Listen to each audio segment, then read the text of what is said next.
comment on travaille un texte. En dehors du côté de l'inspiration, j'avais dit il y a le côté de la transpiration. Je vais vous montrer comment tu peux travailler ton côté de la transpiration, de la part qui te revient en toi. Et Dieu sera glorifié. Aujourd'hui, je vais donner certaines orientations qui sont essentielles pour un prédicateur. Qui sont essentielles pour un prédicateur.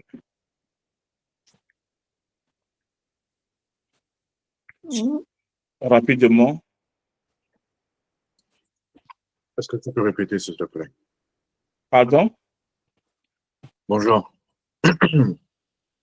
J'ai pas compris Bonjour. le titre. Pardon? Papa, s'il te plaît, est-ce que tu peux répéter? J'ai pas compris le titre que tu as dit, que tu as énoncé. C'est qui? Wesley. Ah, Wesley, ça va?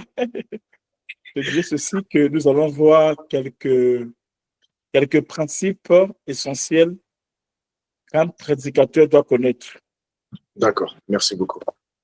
Ouais. Donc, on va voir. Et demain, nous allons commencer comment on peut exploiter un texte. C'est là demain. Je vais vous le faire aujourd'hui, mais vu qu'on a veillé, donc tout le monde n'est pas là. Donc, on va faire ça demain, Dieu nous fera grâce. Alors, nous commençons par ceci. Ça déjà, j'avais commencé ça déjà hier, mais je vais commencer par là. Donc, je ne me répète pas, mais je commence par là, expressement.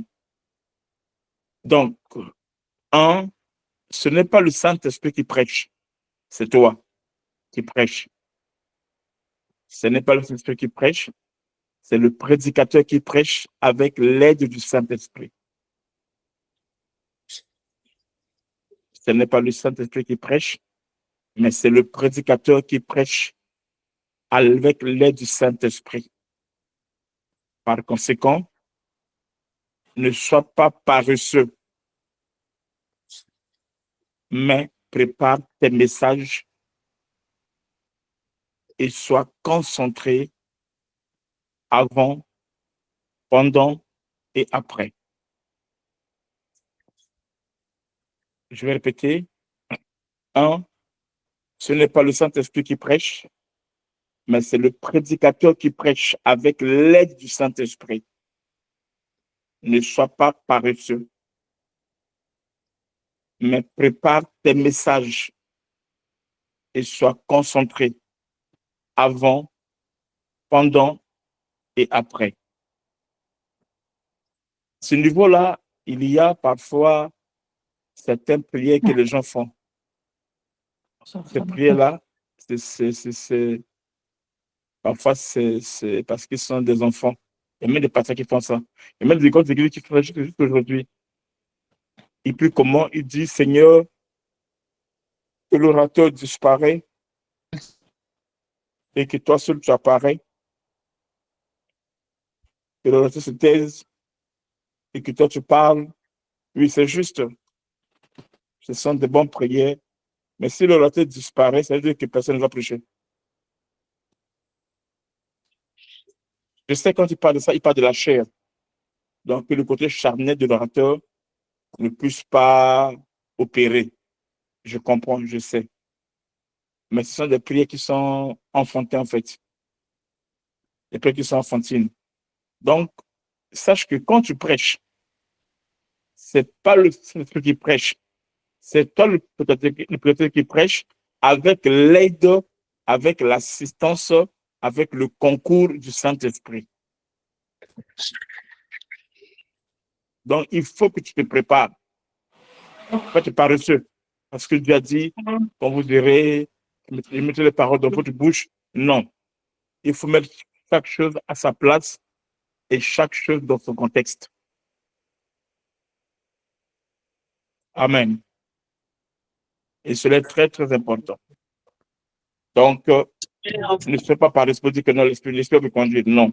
Il y a ta part et la part de Dieu. La part de Dieu, c'est l'inspiration.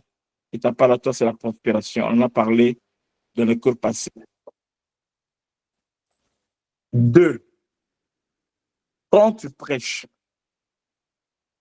il y a des gens, au début, ils sont encore des débutants, des apprentis, mais ils prêchent, ils sont à l'aise, ils passent tout leur temps comme si, non. Au début, quand tu prêches, tu vois, il y a des gens, quand ils prêchent, on le connaît déjà. On peut dire que bon, aujourd'hui, il n'a pas bien prêché parce que peut-être qu'il est fatigué, peut-être ça passe. On le connaît déjà. Non, on le connaît. Il n'a pas approuvé quoi que ce soit. Mais quand tu es apprenti, quand tu es encore nouveau, quand tu prêches, prêche comme si tu vas mourir juste après. Donc, donne le meilleur de toi-même. Prêche parce que la destinée éternelle et terrestre de ton auditoire dépend de ton message. Je répète, prêche parce que la destinée éternelle et terrestre de ton auditoire dépend de ton message. Alors prêche bien.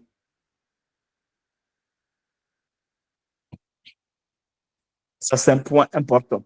Il faut bien prêcher, il faut te donner à fond. Donc, quand tu passes à la chair là, ce n'est pas les blagues. Ce qui est bizarre, c'est que la plupart des jeunes prédicateurs aujourd'hui, ils passent le temps, ils font des blagues. Ils font les blagues, ils prêchent, mais pour moi, ils font des blagues. Je sens qu'il n'est pas concentré.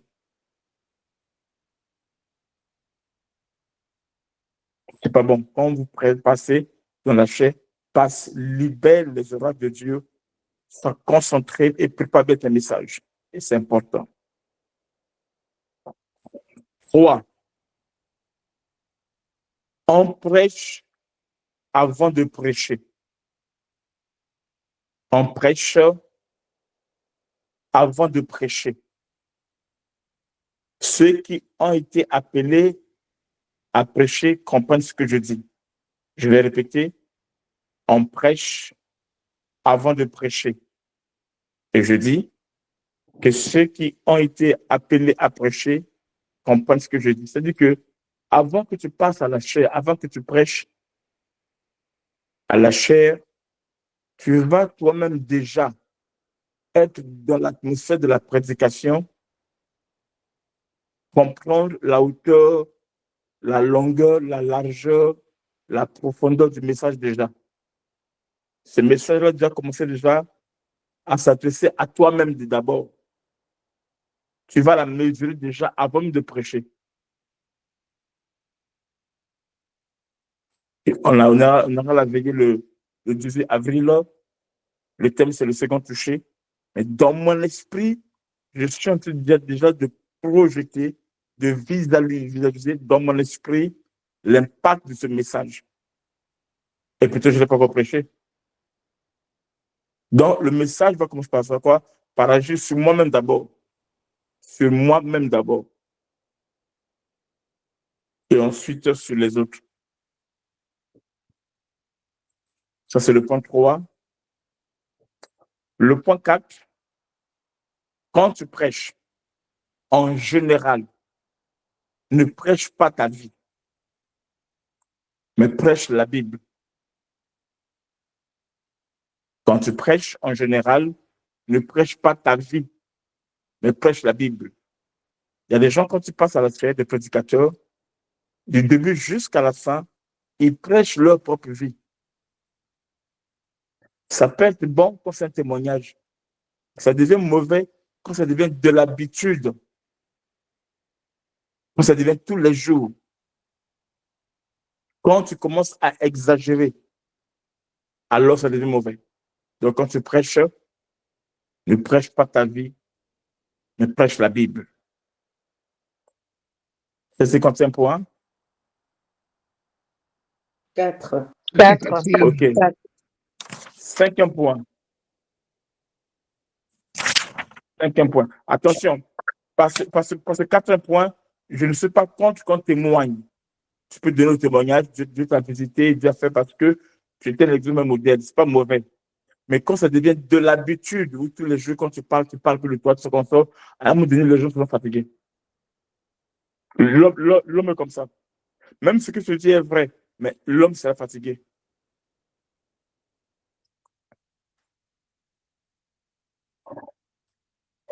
Cinquième point. Ne prêche pas tes avis. Tes avis. Mais prêche les principes de la parole de Dieu. Ne prêche pas tes avis. Mais prêche les principes de la parole de Dieu. Donc, il y a certaines personnes, ce qu'il prêche là, c'est son avis à lui sur le sujet. Mais ton avis à toi peut ne pas être l'avis de l'autre. Peut ne pas être l'avis de l'autre ou des autres. Et quand c'est comme ça, tu verras dans l'auditoire des gens qui seront contraires à ce que tu dis. Qui ne seront pas d'accord avec ce que tu dis.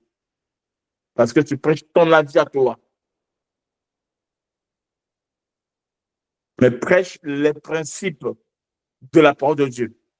Les principes de la parole de Dieu, c'est ce que Dieu a dit. Et ça concerne tout le monde. Mais quand tu prêches ton avis à toi, c'est dangereux parce que ça ne te concerne que toi. Ça peut ne pas être la pensée de Dieu ou encore le principe de Dieu. Je donne un exemple. Un exemple sur la dot. Un exemple sur la dot. Il y a des gens qui sont en Europe, peut-être qu'ils ne sont pas africains, et ils sont peut-être liés à des ethnies ou à un peuple auquel la dot ne se fait pas comme chez nous en Afrique. Donc, automatiquement, pour lui, le mariage, c'est pas la dot. Pour lui, le mariage, c'est la mairie. Donc, c'est la mairie, c'est ça le mariage pour lui. Tant qu'on a la mairie et qu'on sort, c'est le mariage. Lorsqu'on parle de la dot et qu'on sort, pour lui, c'est une histoire des Africains, une histoire plein d'histoires de démodés, plein d'histoires de qu'on sort. Voyez-vous? Maintenant, pour nous, ceux qui viennent de l'Afrique, la dot est le mariage. Donc, quand tu as doté, c'est déjà le mariage. Mais cela n'empêche pas à ce que tu puisses aller à la mairie et que tu puisses aller à l'église. Maintenant, si toi tu penses que la dot, par exemple, c'est pas le mariage qu'on sort, c'est ton avis. Le fait que cela soit ton avis à toi ne fait pas de ça un sujet de prédication. Parce qu'en ce temps-là, quand tu vas vouloir prêcher, tu vas prêcher quoi? Prêcher tes avis et non les principes de Dieu, de la parole de Dieu. Parce que si tu agis comme ça, quelqu'un d'autre peut venir avec la parole de Dieu, il ouvre les Écritures, il te démontre que la dot est biblique. Et alors, pour toi, ça va te frustrer pour rien. Pourquoi? Parce que tu as appris plus à prêcher tes avis au lieu de prêcher les principes de la parole de Dieu.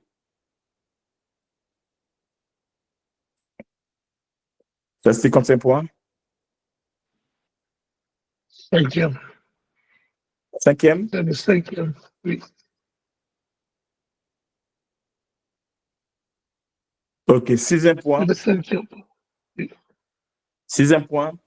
Ne prêche pas tes exploits, mais prêche les exploits de Christ.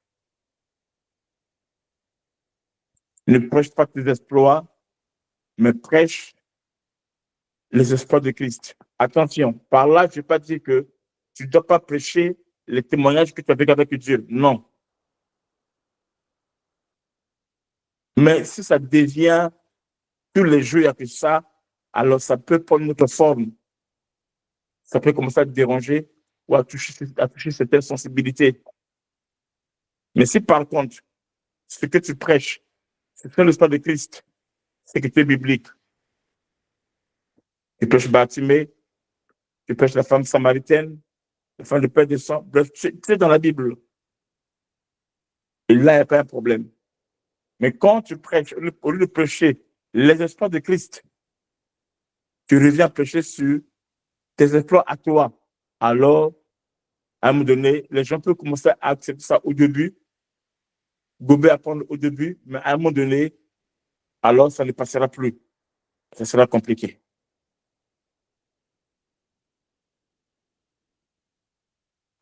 Septième point.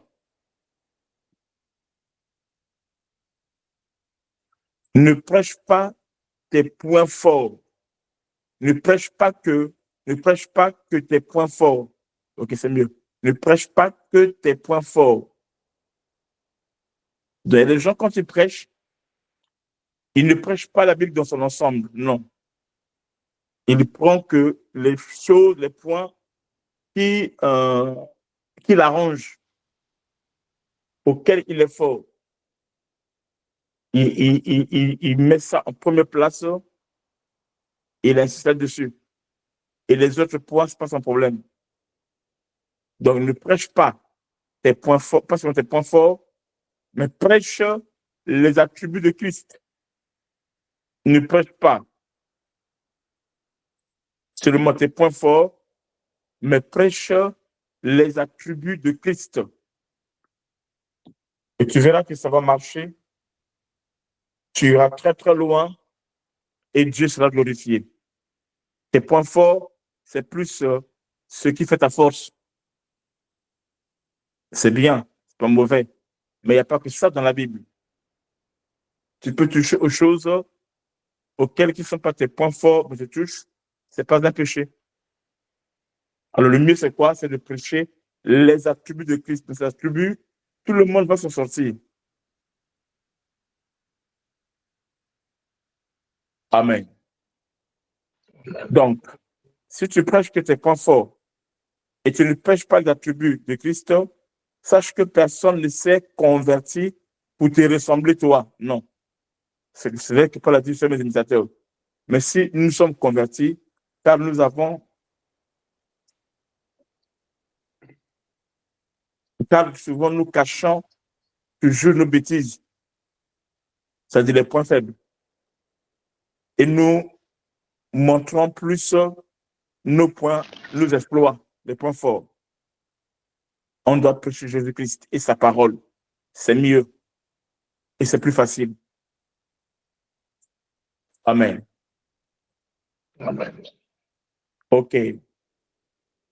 C'était le septième. Ne prêche pas. Quantième? C'était le septième. Septième, merci. Ne prêche pas pour être connu ou Là, pour maintenant, c'est avoir le de huitième. l'argent. C'est huitième. D'un point. Huitième, hein? Oui. D'accord. Oui. Ne prêche pas pour être connu ou connu, pas pour avoir l'argent, même pas pour être acclamé, mais prêche pour gagner les âmes. Ça, c'est quelque chose qui doit rester en vous.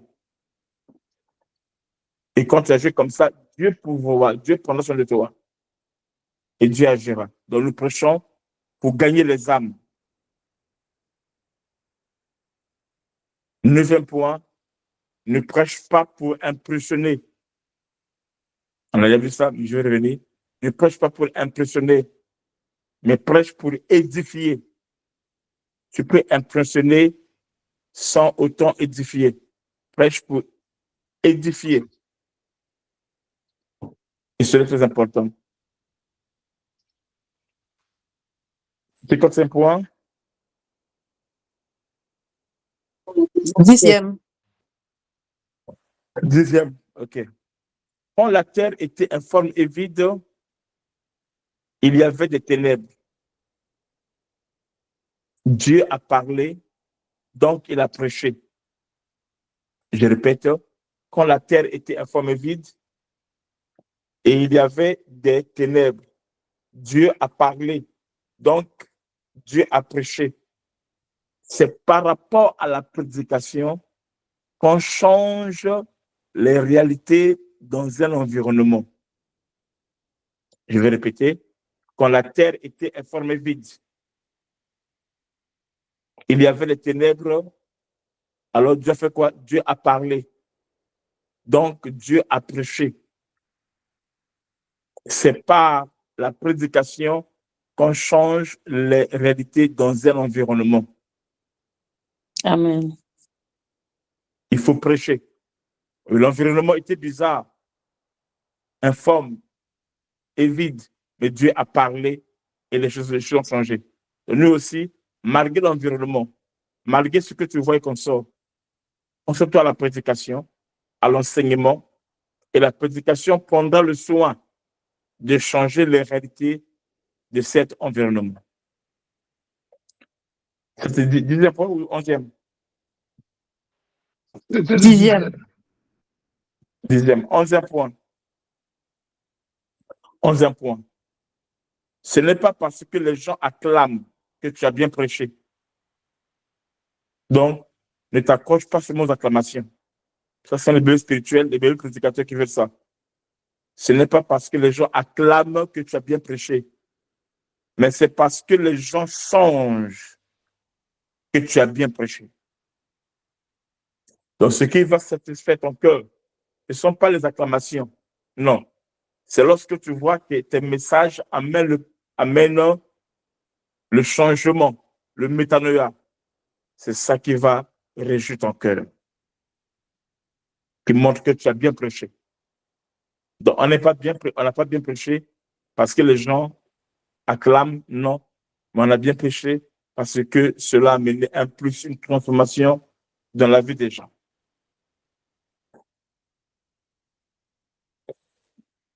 C'est 11e, hein? 12e. Une prédication qui ne prêche pas toi-même ne prêchera pas les autres. Une prédication que je prêche, cette prédication-là, ne me prêche pas moi-même. Ça ne peut pas prêcher les autres.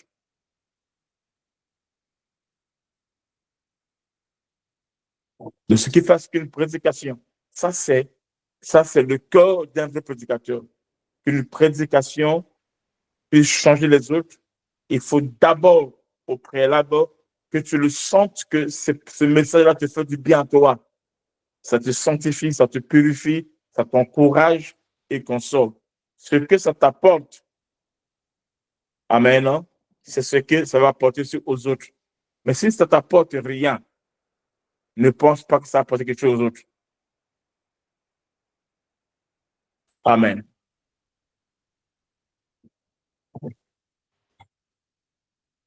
Amen. Amen. Un vrai prédicateur, il sait quand il a bien prêché ou quand il n'a pas bien prêché avant les avis des autres, avant que les gens parlent, qu'ils te donnent les conseils et consorts. Un vrai prédicateur, il sait déjà s'il a bien prêché ou pas. Il le sait. Amen. Il n'a pas bien prêché. Ce n'est pas pour les avis des autres, lui-même il le sait. 13e, 14e. 14e. Un prédicateur doit savoir captiver la foule. Un prédicateur doit savoir comment captiver la foule. Il crée des effets dans la vie de l'auditoire. Il prêche avec des objectifs. Et il apporte des solutions. Il est le porte-parole de Dieu.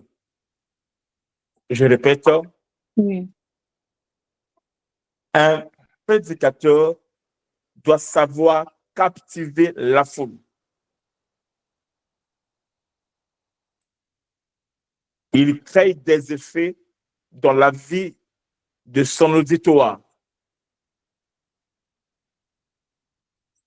Il prêche avec des objectifs précis. Et il apporte des solutions. Il est le porte-parole de Dieu. C'est-à-dire qu'il parle de la part de Dieu.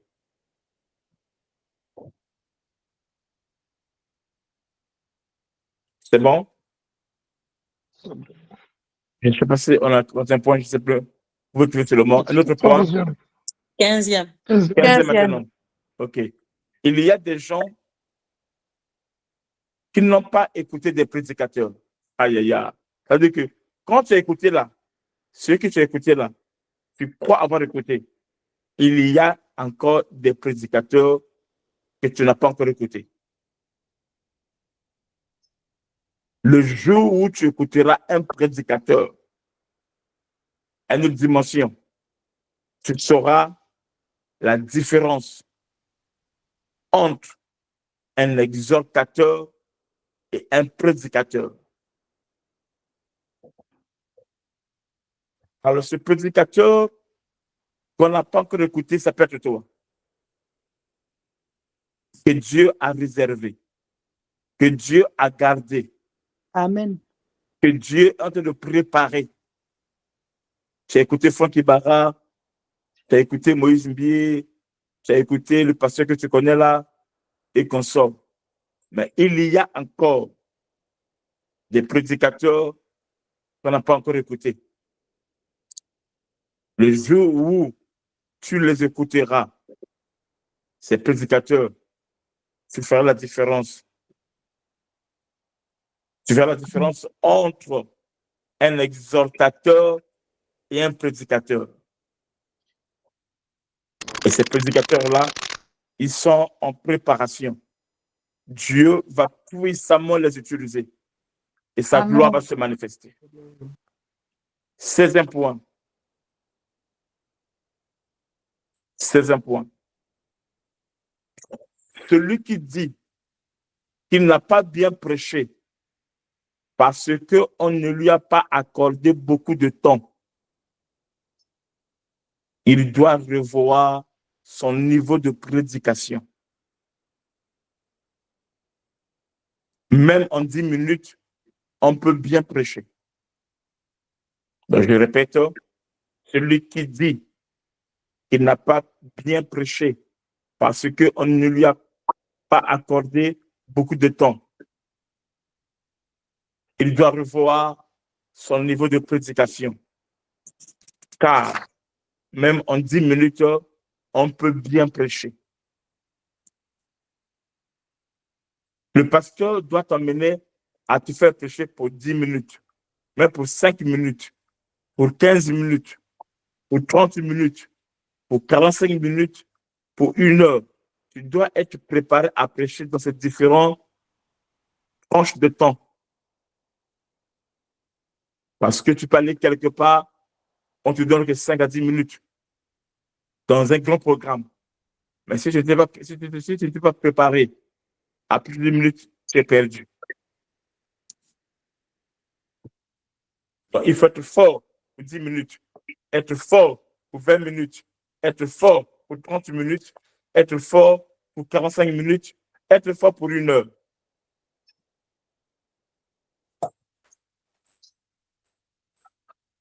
Et cela est très, très important dans ta vie.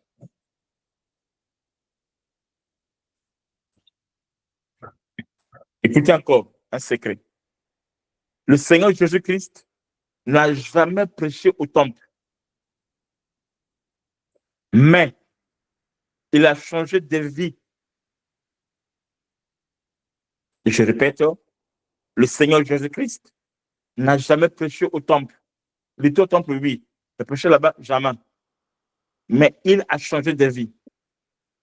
Donc, par là, comprends ceci, que Dieu ne t'a pas appelé de prêcher seulement à l'église, mais il t'a appelé pour changer de vie. Et je répète, le Seigneur Jésus-Christ n'a jamais prêché au temple de Salomon, mais il a changé de vie.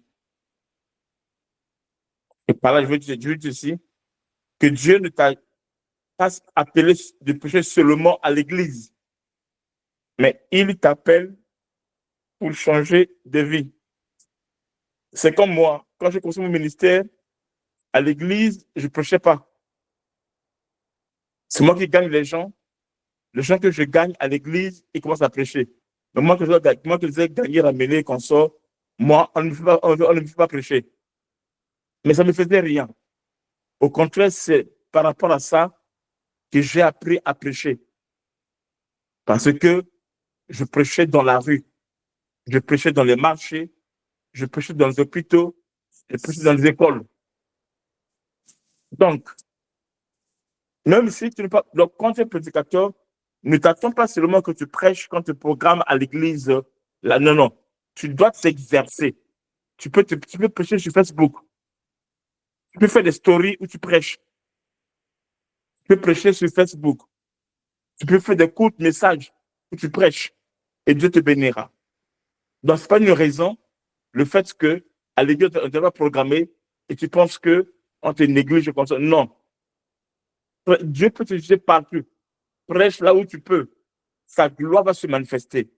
Et son nom sera témoigné par les signes et par les merveilles. Amen. À prêcher, à faire vos messages sur Facebook, sur WhatsApp, faites tes messages. Il y a quelqu'un qui je vous dirai un témoignage.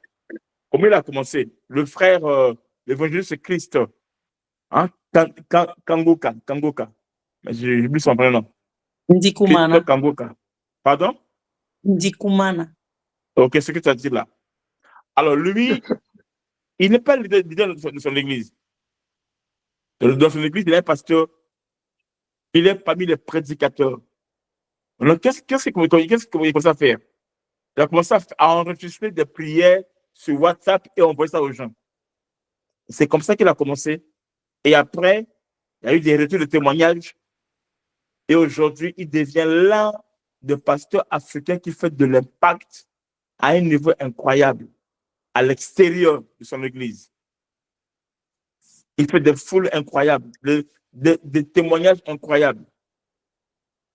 Mais au début, il n'a pas commencé à le faire à l'église. Donc, tu peux commencer à faire tes programmes, hormis ce que tu fais à l'église, sur TikTok, sur Facebook, sur Instagram, sur WhatsApp.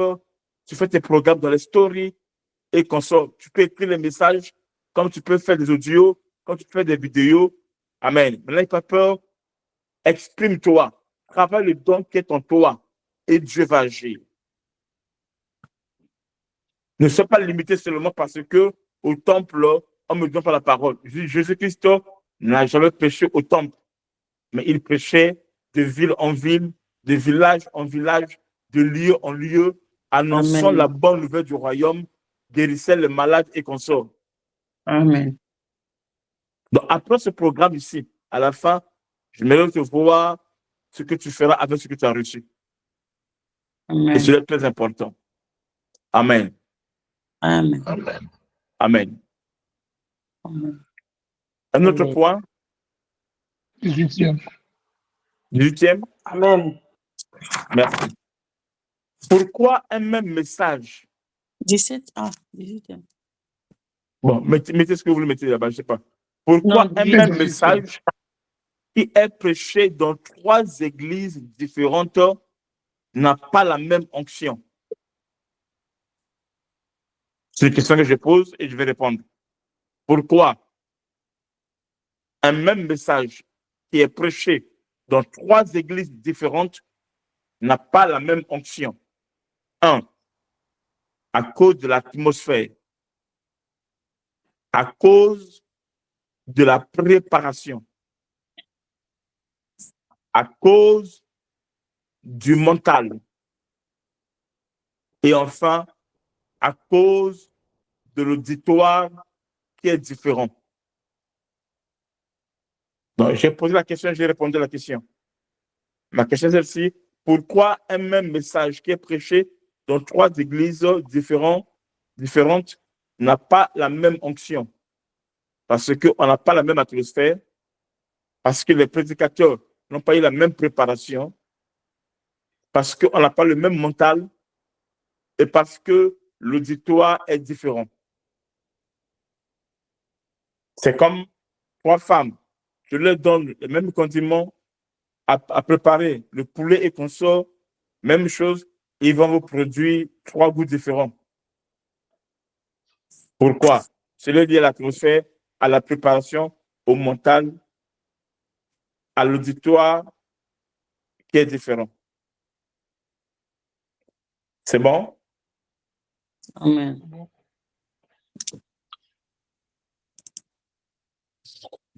Ça, c'est combien de points?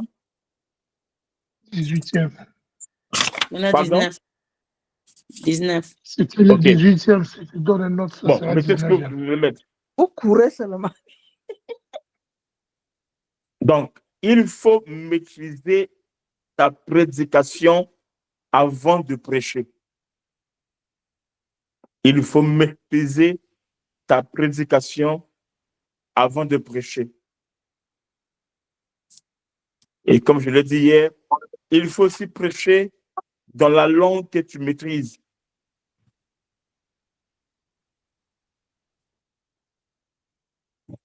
Il faut prêcher, il faut maîtriser la prédication avant de prêcher. Et il faut prêcher dans la langue que tu maîtrises. Il faut honorer le Dieu qui t'a choisi et il faut respecter l'auditoire qui t'écoute.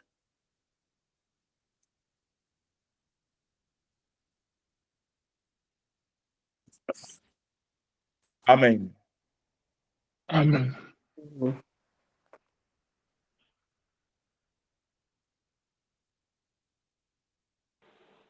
Amen. Je pense que pour aujourd'hui, je vais finir par la veillée. Là, je suis dans la veillée. Je vais Nathan. Amen.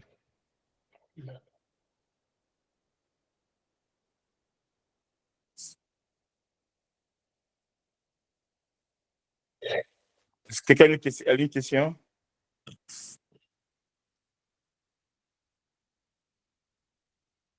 Apôtre Sylvain Roger, je voulais dire que juste après là, je t'appelle. Pardon? Je voulais dire, c'est pas une question, mais je voulais dire que juste après l'enseignement, je t'appelle. Il n'y a pas un problème. Alors, demain, tout le monde ne manque pas parce que demain, nous allons commencer à aborder notre dimension. Comment on peut exploiter un texte.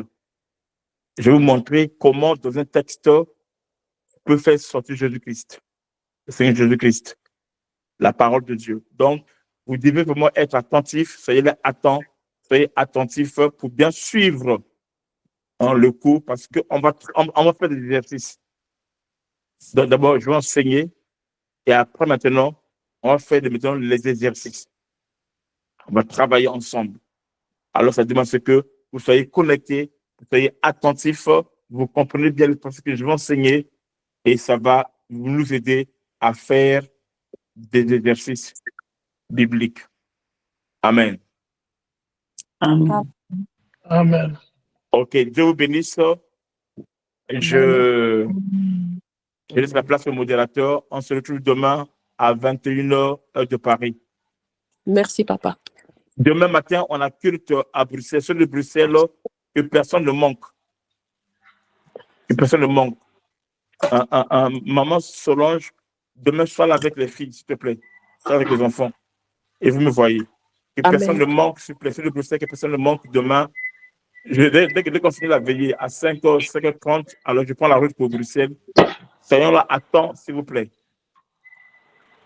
Merci. Amen. Shalom, shalom. Amen, papa. On remet la place à la modératrice.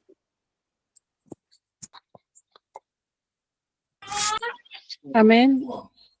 Amen. Amen. Amen. On va prier pour la clôture. Amen.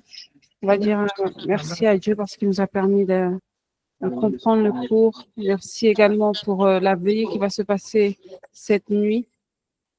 Amen. Amen. Amen. Et on-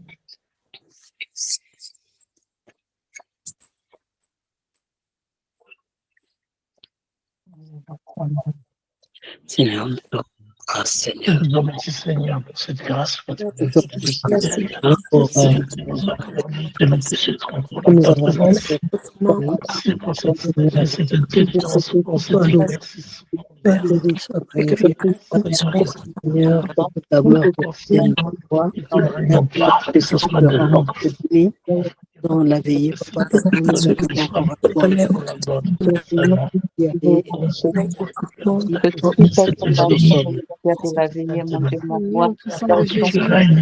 Bloquer notre esprit Les rois, parce que tu es Père, éternel. Merci, Père. Amen. Amen. Amen, amen. On se dit à demain. Bonne soirée, bonne nuit, bon courage à ceux qui vont la veiller. Que Dieu nous protège. Shalom, Shalom. shalom. Shalom, shalom. Shalom.